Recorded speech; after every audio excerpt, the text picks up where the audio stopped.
Okay, so this section of your book talks about B complex vitamins, and you might have taken B complex vitamins. Maybe your athletes ask you, or maybe the people you work with ask you.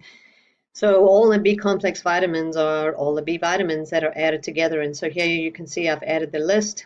And on the right-hand side, you can get your B complex vitamins from nutrition, from pure food, or sometimes you can take your B complex vitamin as a multivitamin supplement. So what do these B complex vitamins do? So again, when you start looking at the functions of those vitamins, if you go back to page 274, 275, what you're going to find is a lot of these vitamins have to do with acting as coenzymes for energy production, metabolism of carbohydrates, metabolism of fats, protein metabolism.